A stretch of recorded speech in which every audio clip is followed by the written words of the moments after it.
Welcome to the Foundation for the Study of Cycles. My name is Lars Thienen, and today we are live. We will talk about cycles, and please excuse the setup.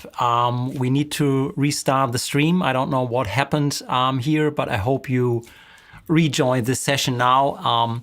Please give me a quick feedback in the live chat that you are here and the stream is working. I don't know what happened during the start. But anyhow, we are here. Today, we talk about cycles today. I have received some questions from you as the audience. So I would focus on your questions. Juan, they have been in the chat just a second ago. So I remember them about the Bitcoin cycle and has something changed on Bitcoin. So I will dig into that. And the second topic was about Tesla. I think there was a request to review Tesla. So this is the second topic we will review today. And the third question was regarding to Ethereum, so also a cryptocurrency.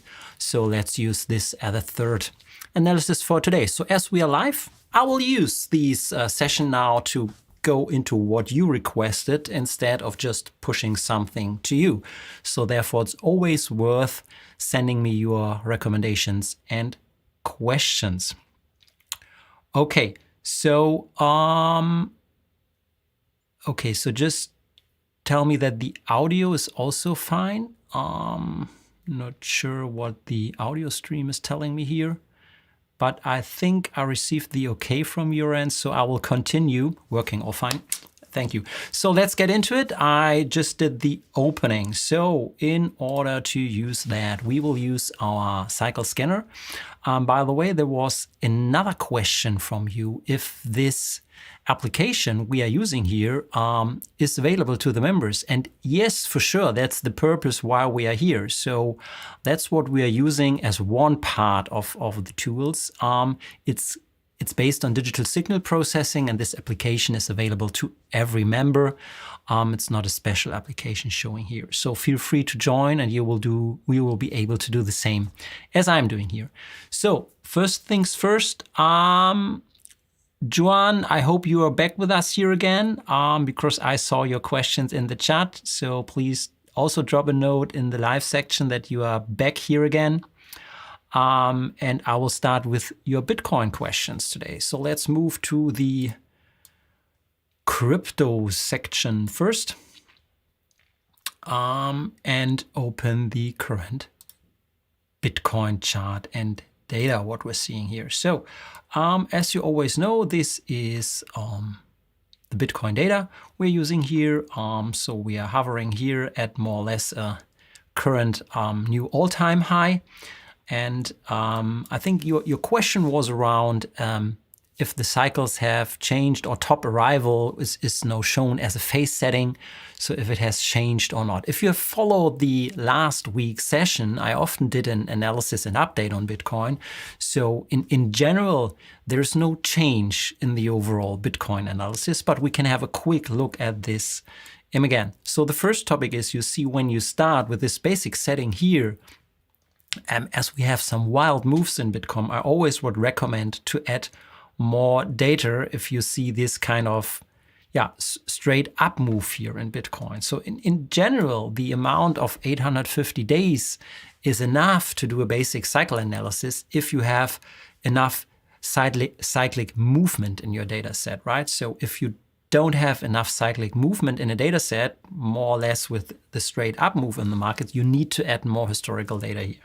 So that's the first reason I want to add a little bit more data to our analysis, what we're doing here. So here you see on the light blue, we have another big swing in the data, which makes the cycle analysis more useful. So in order to bring this also into our cycle analysis, I need to reset the range so that all new data is also used by the digital signal processing, what I've done now. So now if we just have a first look at the full data set, at least it's a smaller swing, but if you detrend it, so it's just at 20K, and 20K from the perspective of 60K looks a little bit different, but at least in a detrended version, we have another great swing here.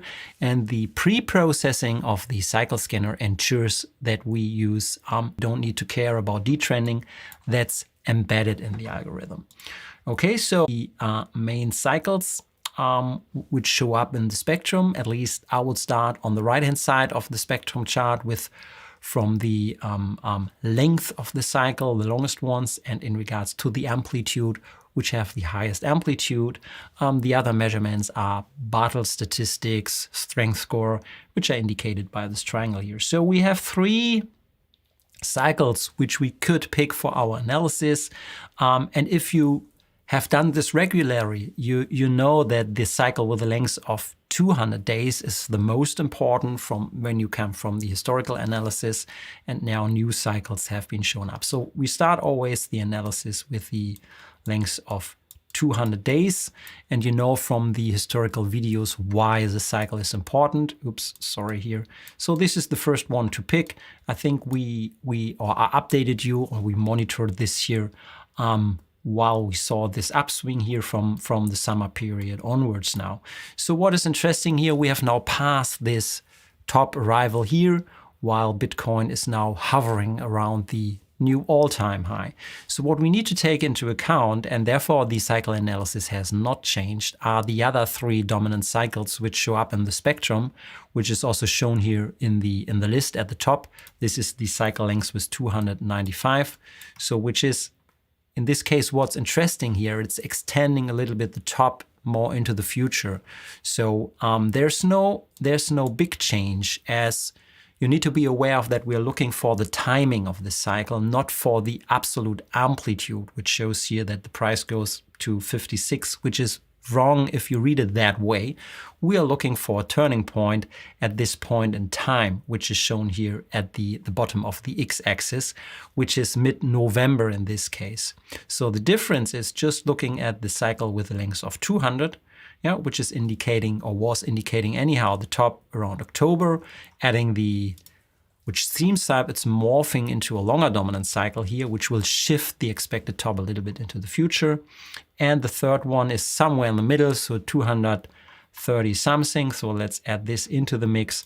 But you see in general, what we're looking for from a timing perspective is this point in time here. So, and even if you pick just one of this cycle or all 3, the general projection of this daily cycle shows us that by mid-November we should expect this top now to arrive.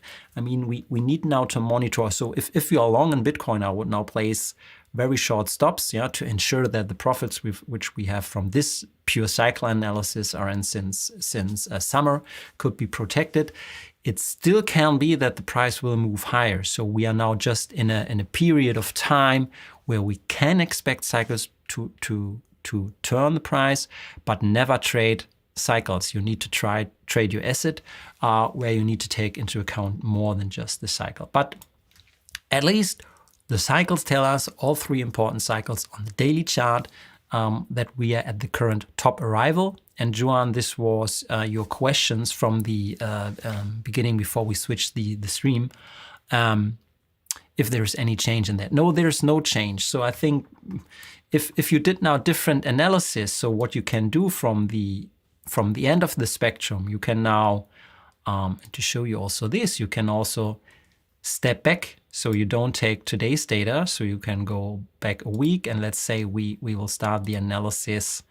So the light blue is now not known by our indicator to see what the difference would be using these cycles now. And what we see here is that still these 3 cycles are also shown by the cycle scanner. So there's no difference. It's just the only difference is that this one, if you remember, it changed from 199 to 198. But that's no real difference. It's just not selected automatically. So if you look at the data for the last 2 weeks, there is no change in the dominant cycle forecast in Bitcoin. What I would recommend to you, if you want now to analyze, I mean, now it's the time to drill down and to see if the top will get into place. or if the top is extended and the cycles move a little bit more into the future, you need to switch to a higher period like the weekly sync regardless of the current asset. So therefore, let's also switch to Ethereum to see what cryptocurrency might tell us, or if there is any difference at all. So therefore, let's select Ethereum here. If we switch to Ethereum on our chart settings here, which I now did, and when we use this chart here, we do, again, the first thing to do is doing a cross check in regards to, do we have enough data here to maintain this analysis? And we go from 2019, and you need to see that there are swings if you zoom into this data set, yeah, what I'm doing here now. And you see from a detrended perspective, in 2019-20, we have these turns, then these upswing, and then, yeah, in May and now in November here. So that's more or less what we see here. Yeah, if we want to have the full scale. So at least, I mean, the problem here is also the same, what I told you using this kind of data sets. Okay, so I can draw on this chart here, but the key topic is that we are analyzing an general uptrend here. But let's do the same with the cycles on this data set here. It's showing one cycle with a length of these 92 here in the spectrum. And this is very hard to grasp, because if you see this kind of top in the spectrum, this is not a valid top to pick, because the range, it's too broad. It's not a clear peak in the spectrum. So that's also kind of lessons learned here for if you see this kind of spectrum here. We are looking for clear peaks in the spectrum. And what we're seeing here is not a clear peak. So even though it's listed as a cycle with a length of 262, and it's showing up here in the list, I would not recommend to use it, because it's not the clear peak from a visual point of view what we want to see in the spectrum. So what can we do to improve the situation if we more or less, or we could use the shorter one here for sure with 30, but that's a very short-term cycle here. So what this spectrum shows us is these two cycles could be used. Yeah, so these peaks here. So let's first start with these two cycles here. That's the Ethereum contract or data, what we see here. Now you can check the long-term performance of this more or less 100-day cycle. If you go quite back in this chart, it looks like it's picking the major tops and bottoms in the chart with this 100-day cycle, even though this might be skipped here. So, but at least at a lot of points in time, it seems to be in sync. So we don't know if this one will be skipped or is in sync. So therefore, we should maybe have more confirmation on longer term cycles. And to optimize our spectrum, what we can do in this case is, because I told you that this is not really useful here, we can change the configuration for this cycle analysis. So in the scanner page, you have the option to switch to the so-called, from the standard amplitude spectrum, which is used here and which is the standard setting, you can switch to the average power spectrum, which is it's a kind of tweaked spectrum. So let's choose this spectrum and see if it changes in general. What you see here, the peak becomes more clearly. You know, it was a very broad top in the amplitude spectrum. It gets a little bit clearer in regards that the top is here. I mean, it's displaced from the visual top, a visual placement of these arrows here. So the top is here, but the numbers are correct. So this is now shown as 255, which was quite hard in the other one. You know, it was more flat top. And if you have a flat top, it's always hard to get the reading of the length setting exact. So here we have it's not optimal, but it's more better than just the flat top. So here we have these 3 cycles with 30, 92, which are the same cycles we have seen in the amplitude spectrum. And this now, it was 260 something, gets more exact with 255. Even not the best peak, but even better than the one before, and more exact with these 255. So this is how you can optimize switching to this spectrum here. What is the average power spectrum in comparison to the standard amplitude spectrum? To explain it in short, the average power spectrum is doing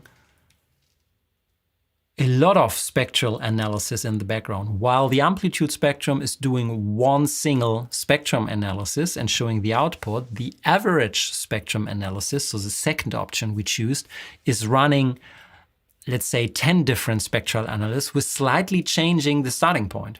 You know, we have selected a specific date to start the analysis, which in this case is the 20 July 2019. And now the average spectrum, which was the second option we chose, slightly changed the starting point. So instead of using exactly the 20th July, it's also using the 21st of July, then the 19th July. So it's slightly altering the starting point, not the ending point. So it's always using the same current ending point as of today, but slightly changing the start of our analysis. So not much, but just a little. And then after it took all the 10 iterations through the spectrum, it's showing the average peaks it's seen, which gives us a much better feeling. So the individual peaks we might just see at one point in time will be sorted out, while if in each spectrum we see the same peak, this will then average to this more clearly seen peaks here. I hope this explains it at least a little bit so that you get a feeling about it. So yeah, and that's the outlook for Ethereum, which is shown here now on these 3 cycles, is more or less showing the same as we've seen on Bitcoin. We have this double peak here, which goes into the period of December. So as I told you with Bitcoin, I think we need to await the November period, where Bitcoin showed the expected top mid of November, while Ethereum, just as another cryptocurrency, could see at least a double peak in regards to timing, beginning of December. So I think I would now closely monitor the period November until beginning of December, do a week or add a weekly analysis on the cryptos to see if this will be extended into the future, the top, or if the top arrives now. So you need to add also technical analysis, technical indicators to more fine-tune now the arrival of the expected top. And as again, our last point here to this analysis, you see 2 tops here, but the amplitude looks lower than this one. So you don't care too much about the amplitude of these cycles. And this does not mean there is a huge drop expected. It's just that we have a turn in the cyclic forces. So if such a strong uptrend, which we have seen from summer now in the Bitcoin, is now changed according to the cycles, even a sideways move now in the cryptos would validate that the cycle is relevant. So this not always means that we see a huge drop now in these asset or whatever chart. It just means that the current trend would come to an end and stop. So even a sideways move now would validate our cycles that have changed, because we are on a strong uptrend. So now a switch to a sideways move would validate that the cycle is really bad.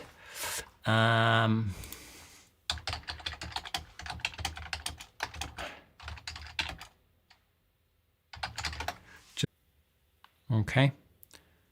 So next try. Good. So then let's move to the Tesla cycles. I mean, this is a request, so therefore let's get into Tesla. And Juan, I will also get back to your question, but first let's maybe move from the cycle scanner to Tesla. So I will open the chart now here in our scanner. And I think what is important to notice upfront, if you analyze cycles in individual assets, I need to make, you need to be cautious because you're just analyzing one asset or one stock here in this case. It's not one asset class. So if we use the broader indices like cryptos or main stock market indices, we just can analyze more market participants or the action of a lot of market participants in this individual asset class. If we switch to an isolated stock here for our cycle analysis, we need to be aware that this is just a small amount of market participants which is acting here in especially the individual stock of Tesla. So therefore we need to be careful because it could be driven by news or by action of individual market participants like Elon Musk here, which is not backed by cyclic movements. So therefore, the more you go to smaller individual stocks or something like that, the more you need to be aware of that there's, from a digital signal point of view, there's more noise and one-time effects in this data, which you can't track with cycle analysis. So that's the topic where you need to be cautious with, that the overall data you see is consisting of noise, one-time events, trends, and cycles. So what we are talking about here is this component of cycles. And the more noise you have, and the more trend you have, the more one-time events you have, the cycles will go below the surface so that you won't be able to detect cycles. I don't know if this is the case in the Tesla data set, but this is what you should think about or need to be aware of, that stock market data is a lot more than just cycles. Okay? So this added up front, we here have the same situation here, so that we just analyze from 2019, we have a heavy uptrend in this data set. So therefore, we need to be careful with just using these heavy uptrend here for our analysis. So if we go to the scanner, at least let's use it as a starting point. We see the 105, the 74. So these are the shorter cycles which we could use here for the analysis, even though we have this very strong uptrend for the last 2 years. So therefore, I would recommend to add more historical data to this analysis. So I will do this by loading more data here. So let's first see how it looks like. And if we go then back, we see that we have a lot more cyclic movements here, just in this light blue data set. So I will therefore first add this data. So we are now going back to 2014 for Tesla here in this data, and then have the full spectrum here. So what I would recommend then doing now and going into chunks, so not using the full period in one scan, you can now analyze this data set in so what I call chunks. So, and if I call it chunks, I mean, let's pick, for example, here the period of the beginning here until 2017. Yeah, so let's zoom into this period here. So this is the first chunk where you can see before this strong uptrend started. So let's see what the cycles, or if we at least just select this data set here, update it. So now we have 600 cycles, which is quite short, but yeah, maybe let's go until this point in here, so that we at least have 3 years of data. So that's what in most cases I would recommend here. So I will now extend this chunk here to this point in time. So that's okay. So that we have 900 bars. So this is one chunk, I would call it, and we end our analysis here in 2018, yeah, to see what are the cycles in this period of 3 to 4 years in Tesla. So that's the spectrum, and now you see we have more clear peaks, yeah, which help us to identify dominant cycles. So, and this is one dominant cycle, at least in this chunk of analysis we're doing here. And then we have lots of smaller cycles here in this cluster.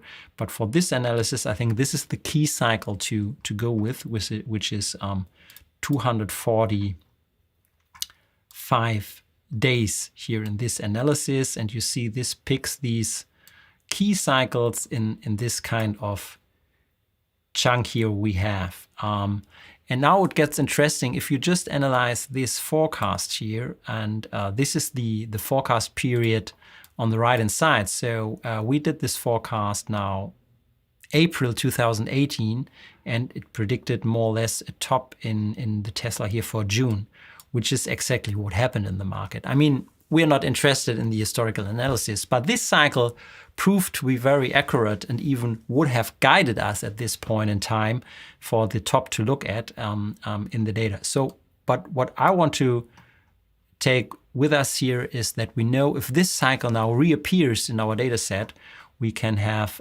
good confirmation that it used. So the second chunk, we should extend it somewhere to here, so 2020 as an ending point. So I will now use here the 2020 update, the analysis. Oh no, sorry, 2020, this one here. So before the exponential strong rise started here at this point in time, we could now also adjust the starting point if we wanted to, but let's see how these cycles look like.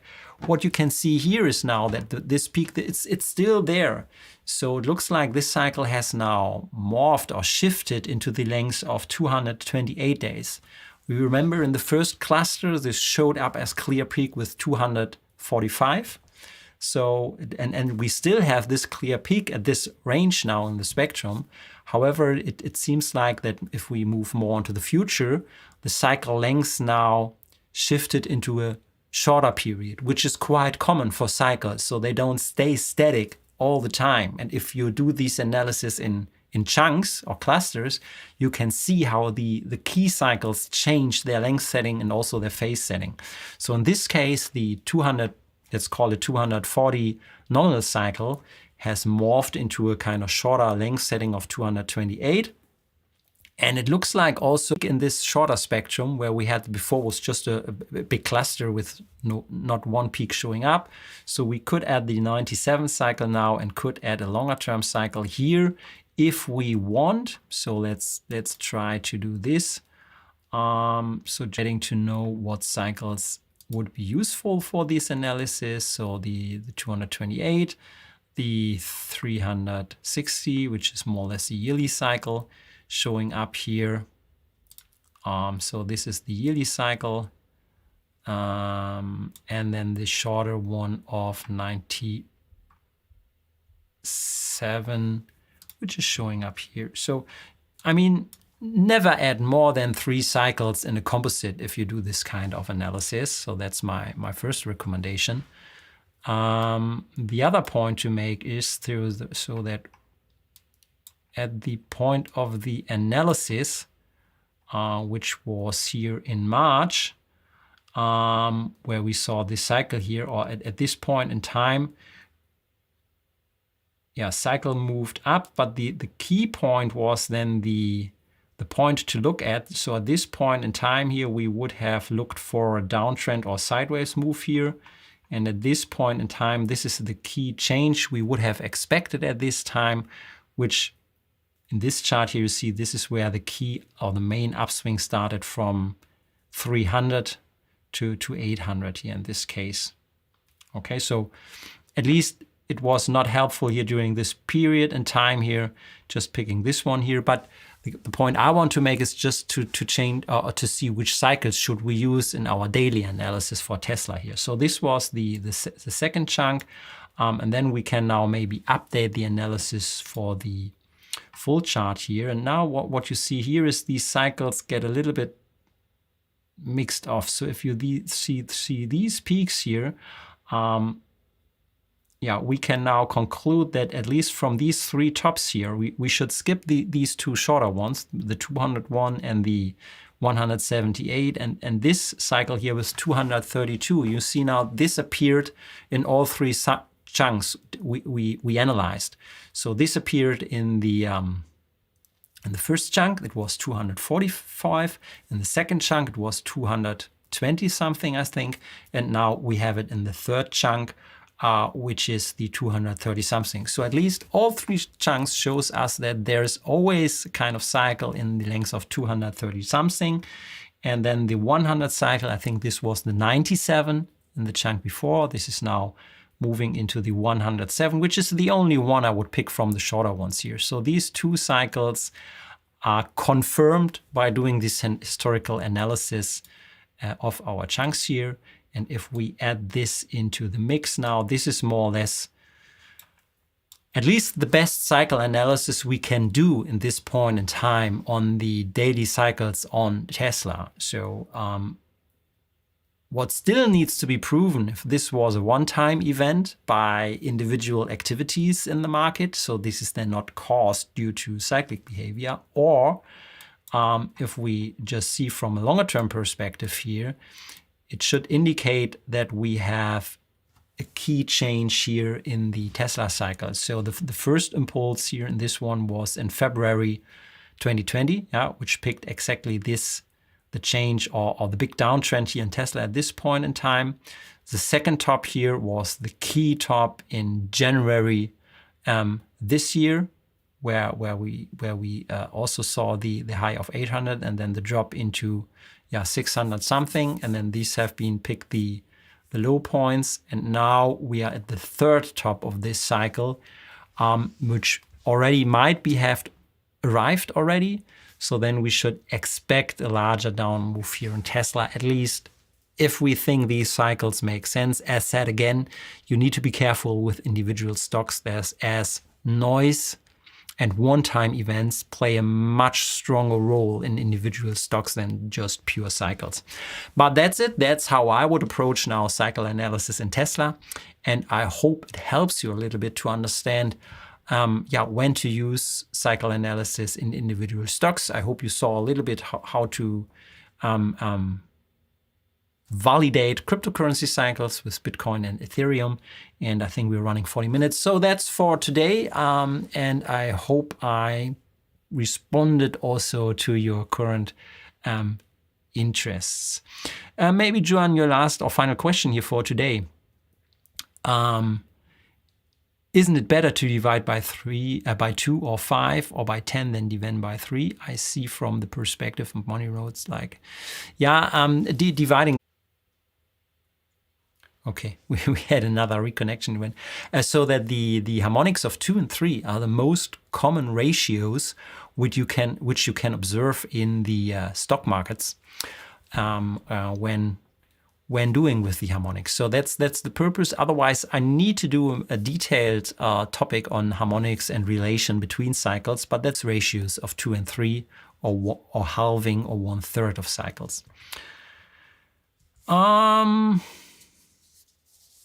Yes, gold cycles has been pretty accurate. GDX, to confirm gold cycles, I would take this as a recommendation for the next session, maybe to get into the commodities again. So gold, silver, maybe also some soybean and corn future contracts to review. Yes, let's take this for the next session. So futures in commodities, soybeans, gold.